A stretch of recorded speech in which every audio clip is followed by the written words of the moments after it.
Welcome to the Lucidez podcast, where I explore everything, because I believe in the infinite, unbounded potential within each of us.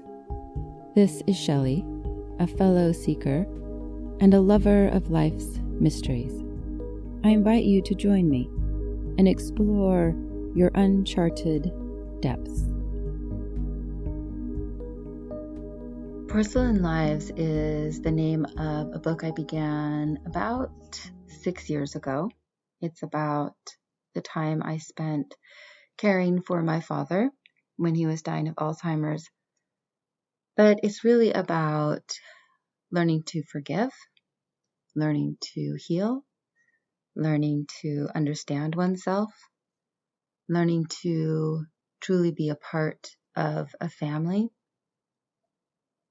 and learning to understand that each of our lives is porcelain. It is so strong and powerful and beautiful. It is also fragile and is made from the clay of the earth, the fire of the sun, the waters, and the winds. So what I share with you today is the first chapter of that book.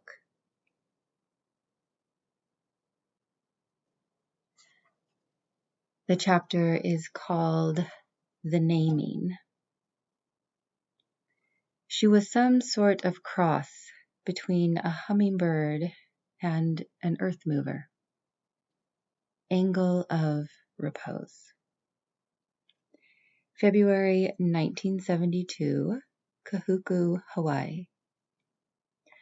I imagine my mother standing with one hand upon the impressive 9-month curve of her pregnant belly, while the other strokes her lower back, attempting to equalize the weight of me inside of her.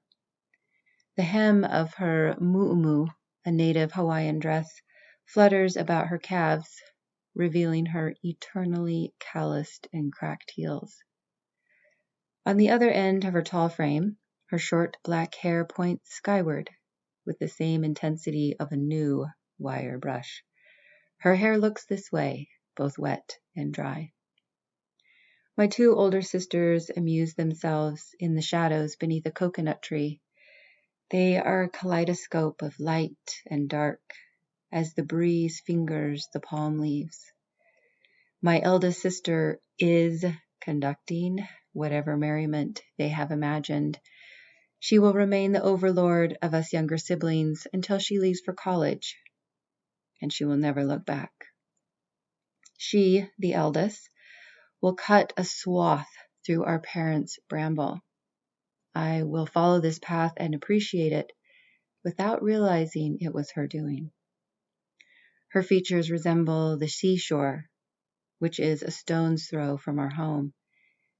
It is blinding white sand for skin and stunning blue water for eyes. My other sister is playing beside the eldest, and upon my arrival, she and I will become cherished playmates. She and I look so alike through our younger years that I am constantly called her name.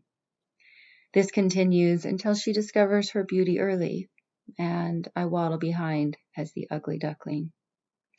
This sister doesn't resemble the seashore. She is the darkest of our family with deep bronze skin which never burns. Over to the side of our yard is the vegetable garden. I imagine my father, a shovel in one of his hands, its blade inches deep in the moist volcanic soil, while his other hand points here and there, directing my brother's gaze. My father loves his garden as much as he loves imparting its wisdom to those who will listen. For now, that's my brother, the small boy squatting by the shovel. My brother listens with rapture, in deep communion with nature, a communion which he will cultivate into award-winning orchids and bonsai. This is as pleasant a time as my family will know. My mother exhausts herself daily with cleaning, cooking, and tending her children's youth, while my father completes his PhD dissertation and teaches at the university, BYU, Brigham Young University, a Mormon educational institution. In the evenings, after the children are in bed, my parents sit side by side. My father grades student papers, while my mother types his handwritten pages into a typed dissertation. The old clickety-clackety typewriter has an odd rhythm. My mother's fingers are not wild like the geckos on the wall with their throats flashing. Her fingers are cautious, deliberate, and precise, for there is no delete button, no whiteout. These are the final days of my mother's fourth pregnancy, and many are spent huddled on a small couch in front of a tiny black and white television screen. I'm not there yet, but I can see my family watching the 1972 Olympic Games. I can smell my siblings' salty hair as it wisps against my mother's face. They're crawling over her belly with bleached skin and bronzed skin, and I can hear them frolic before her eyes as she strains to hear the TV. For my mother, the Winter Olympics are romance. A romance which comes along every 4 years. This is when some deep intrinsic part of her comes to life, and none more so than when she watches the Olympic pairs figure skating. My mother is mesmerized, oblivious to the overripe bananas and the swaggering cockroaches. The portrayal of power and grace in the pairs elicit an immense joy and a deep sorrow from her. They also elicit a wellspring of laughter and tears. It happens again and again. 4 years later, I too will crowd onto her lap and be soothed by this unusual romance. But this year, in 1972, I am still inside, listening to the skates of the American figure skating pair, Jojo Starbuck and Ken Shelley. Their skates swish, pick, scrape, and glide as their bodies jump, twist, and carve across polished ice.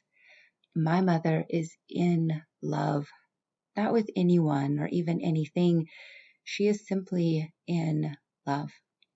In fact, she is so in love that when the skating music fades and the flowers cascade, my mother wipes her cheeks with a floral sleeve and says, "Shelley, that's a nice name."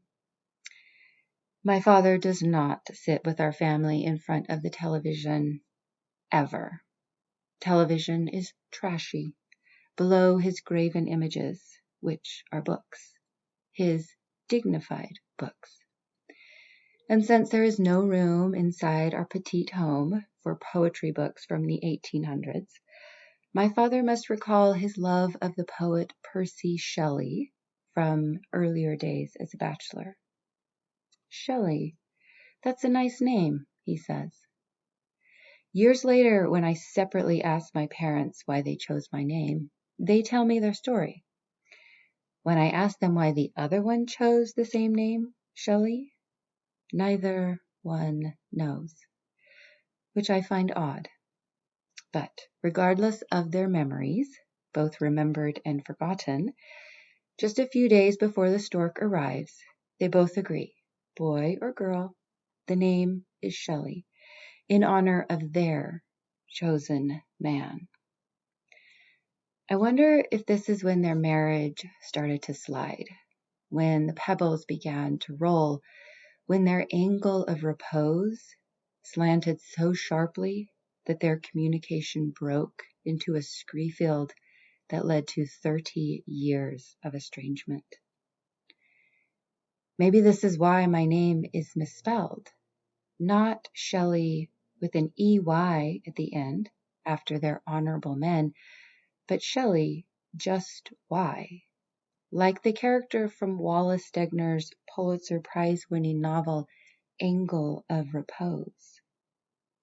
Remember that clickety-clackety typewriter? Well, the book my father is using for his PhD dissertation the book my mother is typing about, the book I am hearing about as I incubate, is this book, Angle of Repose, and Shelley, Just Why, is a character in that book. Now, this Shelley, Just Why, she is altogether different from the Shelleys, EY. First, she is a woman. And then she is sloppy sexy, not well-mannered.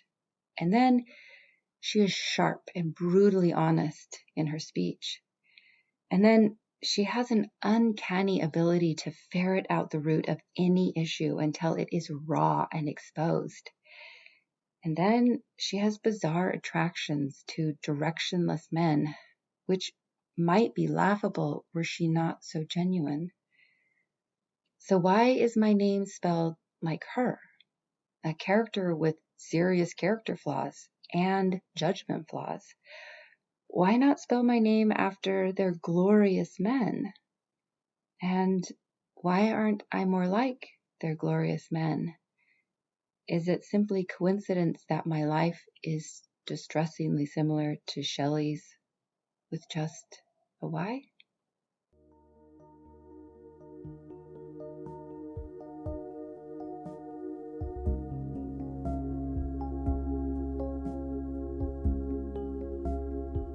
Thank you for exploring with me on the Lucidess podcast. It is my hope that you discovered new wisdom within yourself and are inspired to live your unique strokes of genius.